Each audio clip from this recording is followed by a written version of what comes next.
So here we are once again. Welcome back. This is let's chat Tuesday. Talking about astrology this week. We are talking about the houses in astrology, 12 houses for the 12 signs. And I debated back and forth before I even started this if I wanted to. There's so many different ways to go through it. I'm going to go stick with the simple way, as I have been doing for these past weeks. I don't want to get too in depth and make this a super long video. So I'm just going to generally read about what the houses are, what they represent, and go through it that way. But in future videos, I'm thinking I would love to discuss the houses and dive deeper into what the actual planets mean that are in the house and what the signs mean in the house, because obviously that gives us more specifics as to our personality traits. Yeah, it's much more exciting than just hearing the general. But hey, we're beginning, we're practicing, we're getting used to all this info, and so we're going to start here. And just again, thank you for everyone who has been following me. So happy. This has been fun, exciting, and new. Tonight I am burning my candle, which one? The 5th chakra, which is throat chakra, to help me with my communication. So I hope that it goes well. Also, earrings. Let's see which way I got turned. Top one, I know it's blurry, hard to see. This one is my aventurine. Probably said that wrong. Come on, communication skills. Get working with me. That's that earring, and then the bottom one is rose quartz. Yay! All right. Anything else?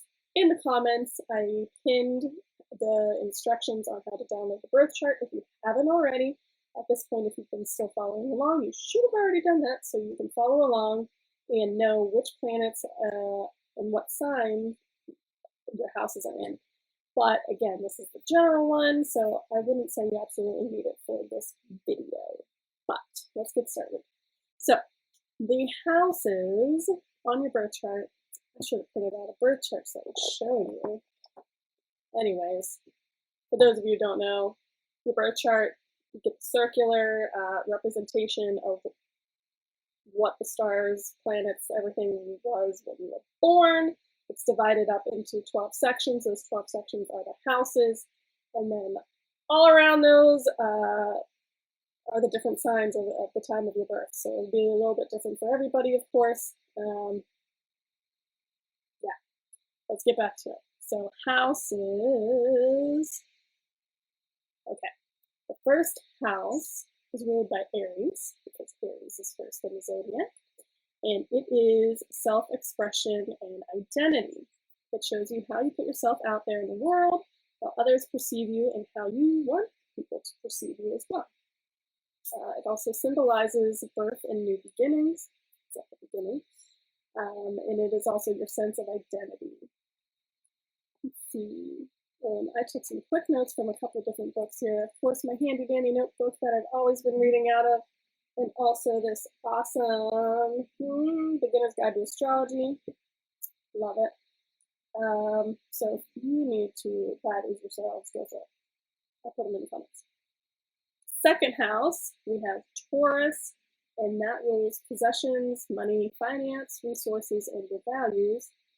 It shows how likely you are to struggle with money or how well you're capable of handling your money. And also what you bring to the table as far as your own resources.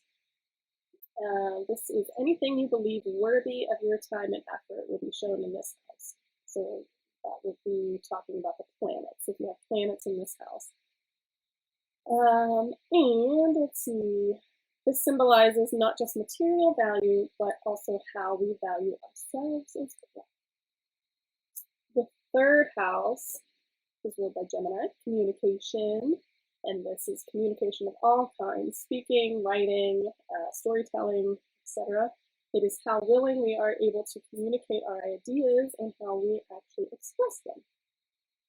This also, let's see. Oh, it's also our approach to gain knowledge. So how do we do that? And it governs our relationships to siblings, which are the people that we learn to communicate with early on in our development in our life. Still makes sense.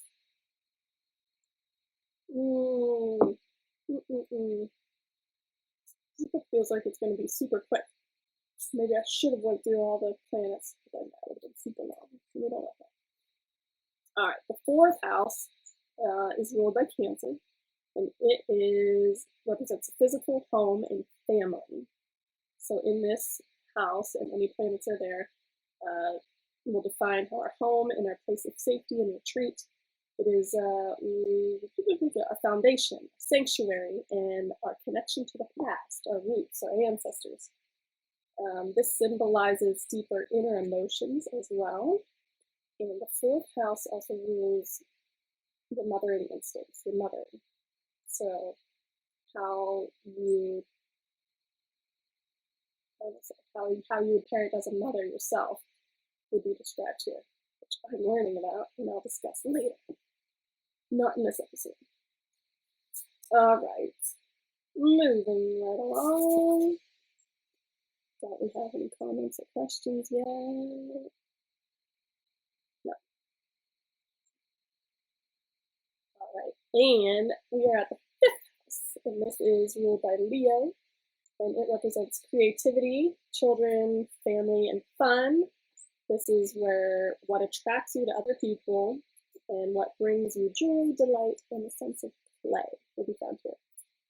Children are found here.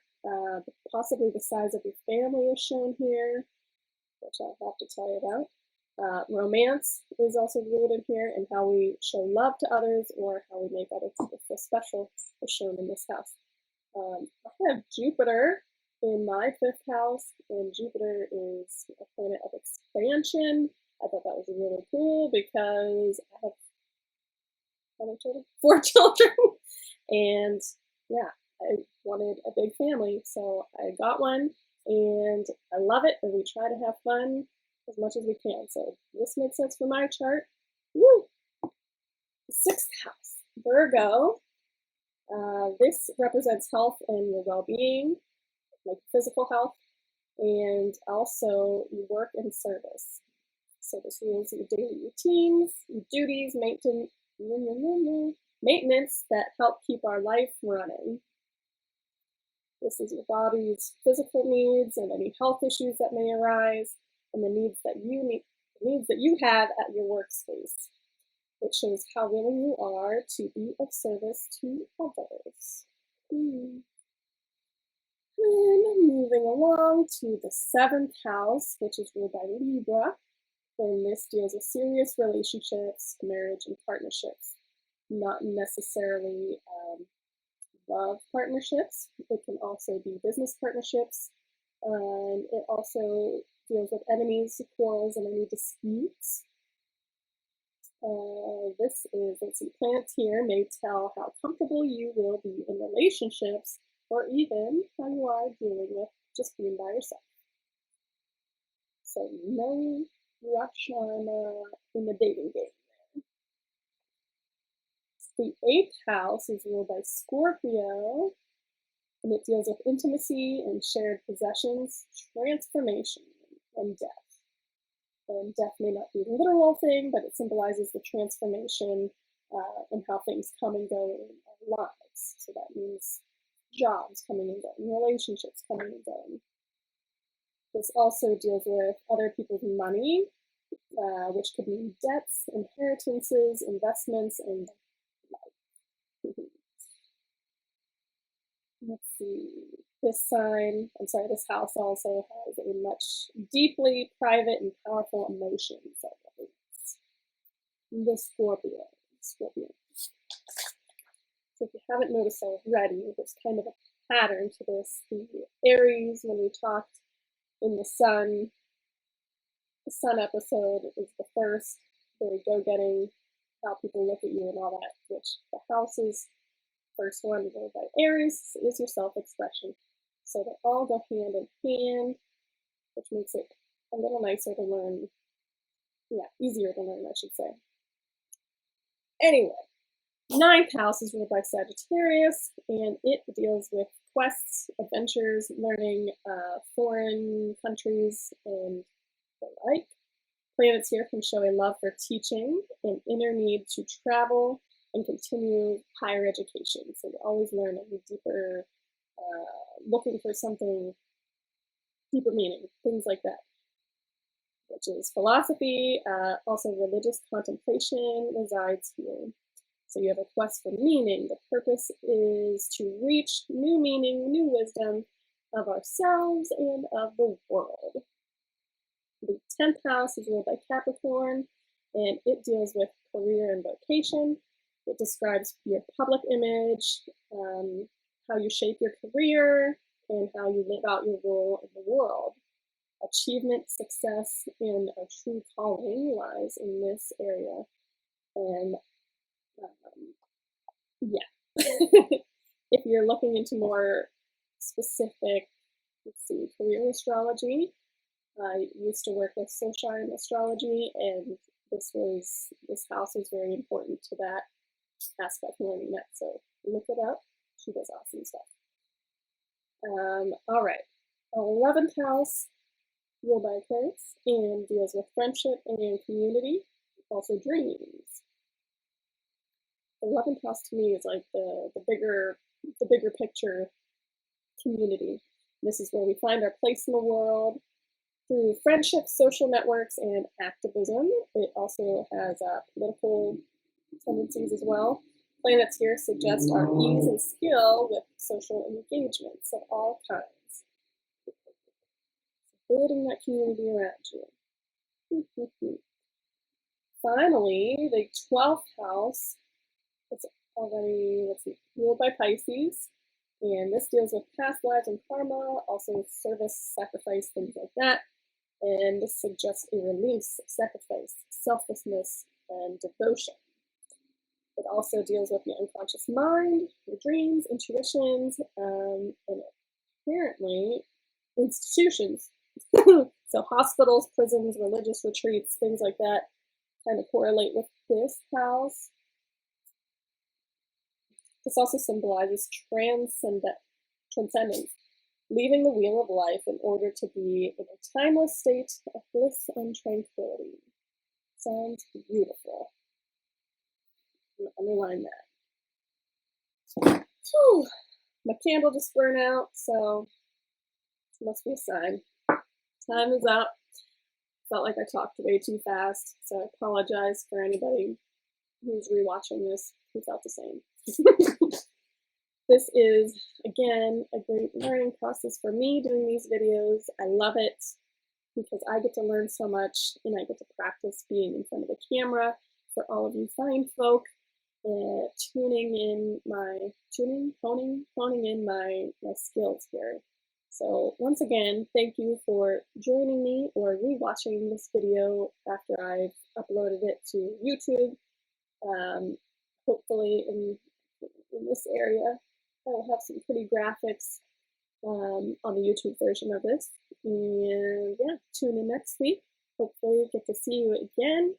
And we'll keep talking about astrology here. So thank you. Bye.